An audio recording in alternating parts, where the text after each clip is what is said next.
ಸಂಪತ್ ಆಗ್ಬೋದು, ಶೆಟ್ಟಿ ಆಗ್ಬೋದು, ಡ್ರ್ಯಾಗನ್ ಆಗ್ಬೋದು, ಇವರೆಲ್ಲ ಏನು ಆ್ಯಕ್ಟ್ ಮಾಡಿದ್ರೆ ನಿಮಗೆಲ್ಲ ಒಬ್ಬರೇ ಒಬ್ಬರು ಫೈಟ್ರು. ನಮ್ಮ ಸಪ್ತಮಿ ಗೌಡ ಸೋಲೋ ಫೈಟ್ರು. ನಾನು ಅವ್ರ ಡೈಲಾಗ್ನ ತುಂಬ ಇಷ್ಟಪಡ್ತೀನಿ. ಡ್ಯಾಶ್ ಸಿನಾ ನಿಂಗೆ ಐತೆ ಕಣ ನಿಂಗೆ ಅನ್ನೋದು. ನನಗೆ ನಿಮ್ಮ ಮನೆ ಋಣ ಹೆಂಗಿದೆ ಅಂದರೆ, ಉಮೇಶ್ ಅಣ್ಣನ ಪಾತ್ರನೇ ಕಿಶೋರ್ ಅವ್ರು ಮಾಡಿದ್ದು ದುನಿಯಲ್ಲಿ. ಅದು ಯಾರಿಗೂ ಗೊತ್ತಿಲ್ಲ. ಇವತ್ತು ಅದನ್ನು ಹೇಳ್ತೀನಿ. ಹಂಗಾಗಿ ನಮ್ಮ ದುನಿಯಾನ ನಿಂತ್ಕೋಬೇಕಾದ್ರೆ ಕಿಶೋರ್ ಸರ್ ಮಾಡಿದ ಪಾತ್ರ ಉಮೇಶ್ ಅಣ್ಣನ ಪಾತ್ರನೇ. ಅವ್ರು ಅವತ್ತಿಗೂ ಸೂಪರ್ ಕಾಪು, ಯಾವತ್ತಿದ್ರು ಸೂಪರ್ ಕಾಪು. ಅವರು ಒಂಥರ ಸಿಂಹ ಸ್ವಪ್ನ ಇದ್ದಂಗೆ ಕೆಲವರಿಗೆಲ್ಲ.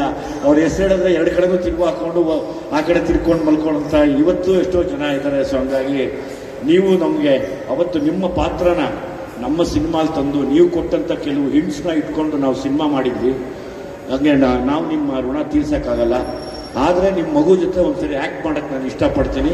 ಯಾವತ್ತಾದ್ರೂ ಒಂದು ಒಳ್ಳೆ ಕತೆ ಮಾಡಿದಾಗ ಖಂಡಿತವಾಗ್ಲೂ ನಾನು ಕೇಳ್ತೀನಮ್ಮ, ನನಗೆ ನೀನು ನಮ್ಮ ಥರ ಸ್ಟೈಲ್ ಹೀರೋಯಿನ್, ನೀನು ಡ್ಯಾಶ್ ಡ್ಯಾಶ್ ಡ್ಯಾಶ್ ಡ್ಯಾಶ್ ಡೈರೆಕ್ಟಾಗಿ ಮಾಡೇ ಬಿಡೋದೇ ಆ ಕಡೆ. ಗೊತ್ತಲ್ಲ ಸಪ್ತಮಿ ಗೌಡ ಡೈಲಾಗು, ಡ್ಯಾಶ್ ಸಿನಾ ಗೊತ್ತಲ್ಲ ನಿಂಗೆ ಅಂತ. ಹಂಗೆ ಖುಷಿ ಅನ್ಸುತ್ತೆ ನನಗೆ.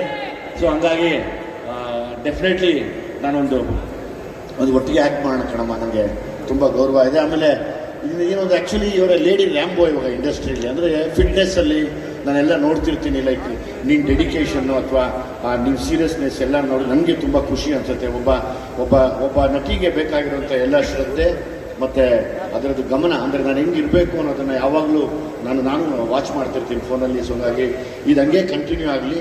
Like again you will become a super star one day, don't worry. ಹಾಗೇ ಆಗುತ್ತೆ. ಅದು ಆ ಕಾಲ ಹತ್ರ ಬರ್ತಾ ಇದೆ ಅಂದ್ಕೊಳ್ಳೋಣ.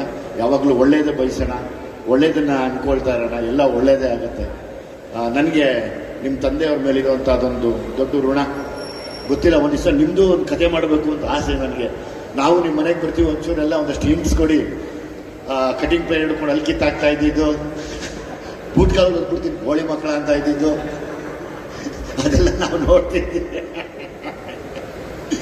ಅದೇನೋ ಹೆಸರಿಟ್ಟಿದ್ರೆ ಅದಕ್ಕೆ ಆಪರೇಷನ್ ಏನೋ ಅದೇನೋ ಇಟ್ಕೊಂಡಿದ್ರು, ಅದೇನೋ ಮರ್ತೋಗಿದ್ರೆ. ತುಂಬ ಚೆನ್ನಾಗಿದೆ ಅದು. ಸೊ ಹಂಗಾಗಿ ನಾವು ಬರ್ತೀವಿ, ನಾವು ಬನ್ನಿ.